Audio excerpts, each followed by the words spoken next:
Olá, começa agora mais um programa Ponto de Vista. Recebemos aqui nos nossos estúdios o vereador Alexandre Scombatti e também o nosso convidado, o pastor Tiago Gigo, que é reverendo ali da primeira igreja presbiteriana independente aqui em Tupã.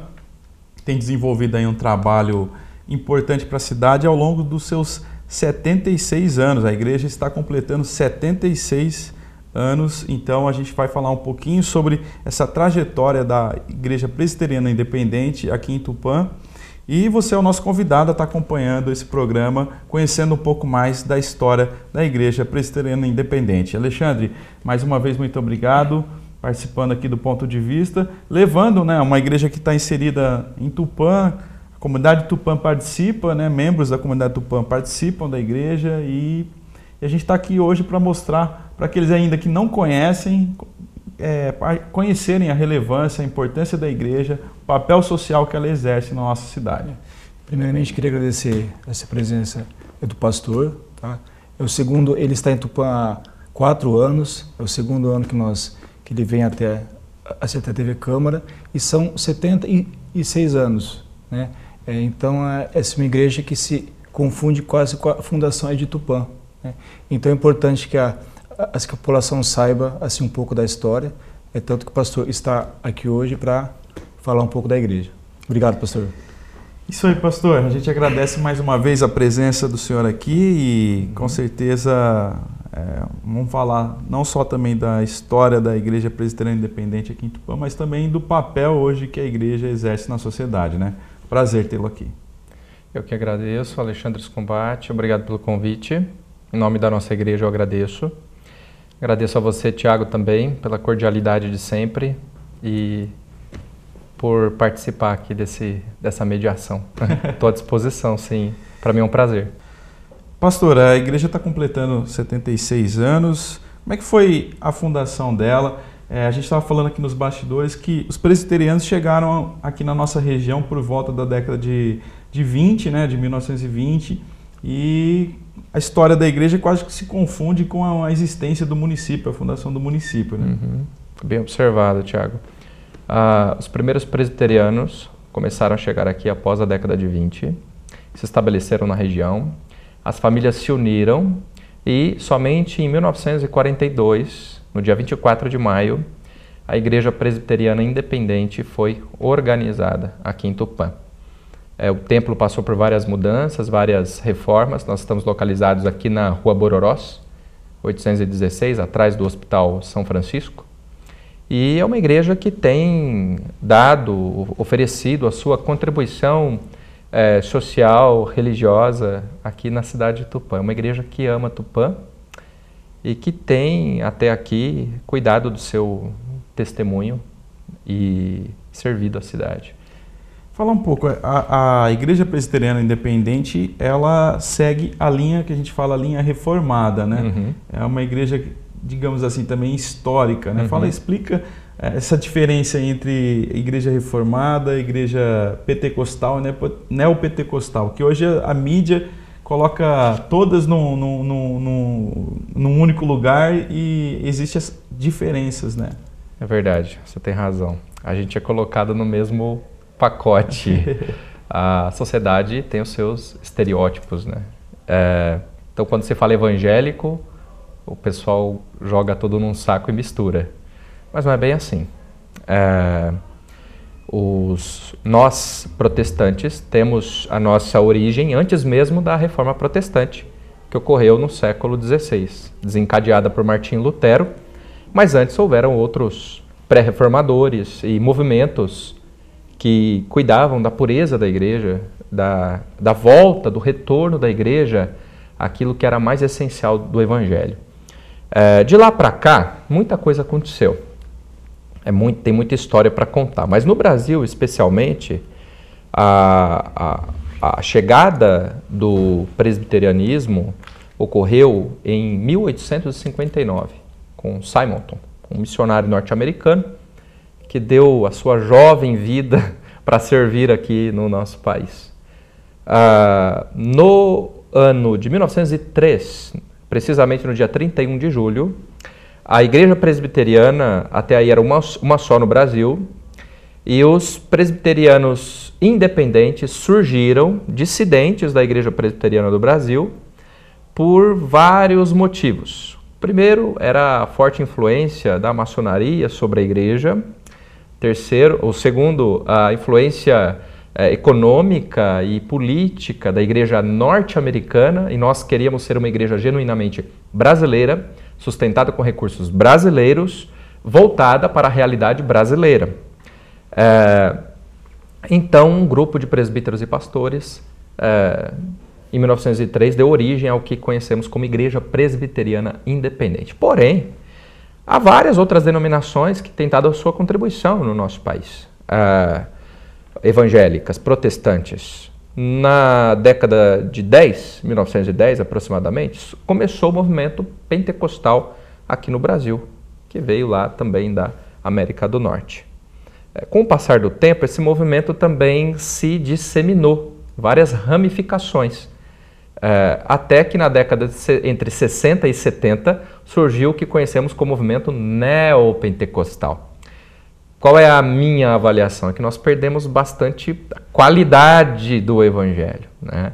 Então, essas denominações neopentecostais que estão aí na mídia, na TV,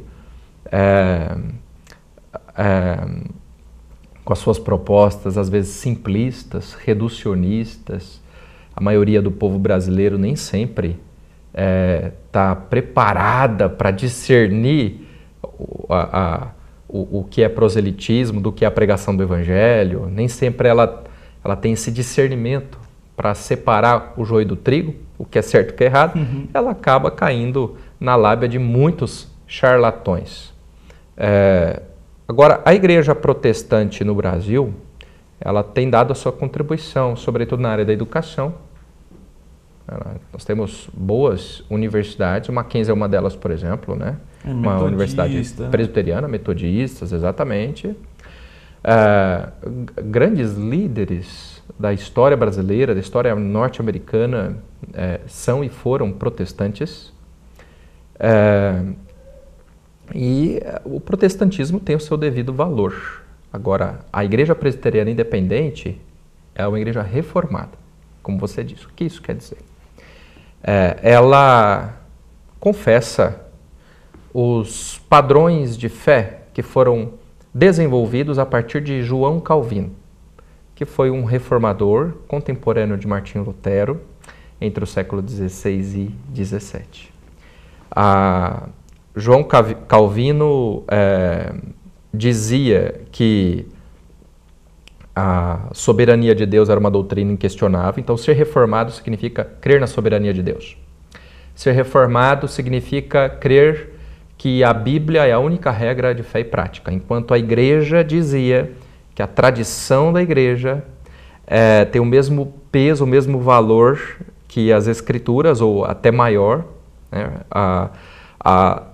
Nós protestantes afirmamos que as escrituras, a Bíblia enquanto palavra de Deus, elas suplantam a tradição humana, porque os homens são falíveis. Nós reformados também afirmamos que vivemos e fomos criados para a glória de Deus somente. E, além disso, nós cremos que todos pecaram, precisam de Deus. O homem, dizia Calvino, é tão depravado quanto poderia ser. Então o homem está perdido. A única coisa que poderia tirar o homem dessa crise existencial, moral, espiritual, generalizada, é a encarnação do Filho de Deus na cruz. A solução, o maior problema do homem é o pecado. E a maior solução para o homem é Jesus Cristo, que morreu por causa dos nossos pecados e ressuscitou ao terceiro dia. Nós, reformados, então, cremos no Evangelho, afirmamos os pilares essenciais da fé cristã. É isso. Você falou da importância, né? Até tema de matéria, o protestantismo, né? A gente vê aí na área da sociologia, o próprio estudo do Max Weber, né? Do livro Ética Protestante e o Espírito do Capitalismo, né? Vai mostrar como que o protestantismo contribuiu para o desenvolvimento econômico de muitos países, determinadas regiões, né? De fato. E como é que o senhor vê hoje ainda o papel da igreja? A gente vê falando de Brasil, né? As pessoas que se declaram evangélicas hoje têm crescido, né? Uhum. Existe até uma projeção de que vai passar o número de católicos romanos, né? Uhum. Mas é que o senhor avalia essa qualidade desse crescimento? Boa pergunta. Bom, eu vejo com preocupação. É bom e é ruim. É bom porque mais pessoas se interessam pela interpretação das Escrituras. Contudo, o número de cursos livres de teologia, de líderes que se autoproclamam pastores, por exemplo, vou falar da nossa realidade, né? Cursos rasos, líderes que não foram autorizados por nenhuma instituição, que se autonomeiam, que na verdade não são líderes, não são reconhecidos por uma comunidade, por um colegiado. Isso é muito preocupante. O número de denominações é absurdo no nosso país. E a gente tem visto, infelizmente, lamentavelmente, muitas aberrações em muitas igrejas aí que surgem com os propósitos mais estranhos. Por exemplo, eu ouvi certa vez uma igreja em Londrina, isso um amigo meu falava, com o nome Igreja Evangélica Pentecostal Jesus Lascou o Pau no Diabo. Essas aberrações. Eu vi uma outra recentemente na internet, no Nordeste, com um nome de comida. Acho que faltou nome, né, na hora do registro. Então, está acontecendo isso. Isso é lamentável, isso é muito ruim, mas também reflete a nossa condição. Veja, nós pregamos a Bíblia. A Bíblia é um livro relativamente difícil de ser compreendido. Mas nós estamos num país em que 75% da população brasileira sofre de algum tipo de analfabetismo funcional. Isso significa que apenas 25% das pessoas vão entender o que eu digo, vão interpretar aquilo que leem de forma correta. Às vezes sabe ler, sabe escrever, mas tem dificuldade com a interpretação. E isso compromete o desenvolvimento de igrejas sérias no país. Então, nós precisamos, no meu ponto de vista hoje, fazer uma boa separação. Procurar igrejas sólidas, que expliquem as Escrituras com clareza, porque, infelizmente, tem muita gente mal intencionada. É muito ruim, eu fico muito triste quando um cidadão coloca todas as igrejas e todos os líderes no mesmo pacote e mistura. Isso não é bom. Toda generalização é perigosa. E existem as suas exceções. Então, na igreja evangélica brasileira, você tem de tudo. Você tem coisa boa e coisa ruim. Com um pouco de discernimento, a gente pode saber quais são aquelas igrejas locais mais saudáveis e aquelas denominações que têm uma história para contar. Uma igreja que nasceu há mais tempo, ela tem os seus problemas, porque ela é humana. Ela não vai deixar de ser uma comunidade de pecadores. Ninguém deveria exigir perfeição da igreja. Aliás, a nossa igreja tem uma placa lá na frente, eu me lembrei disso. Proibida a entrada de pessoas perfeitas. Parece que quem está do lado de dentro está dizendo, nós precisamos de um Salvador. E quem está do lado de fora está criticando quem precisa. Quem reconhece que precisa.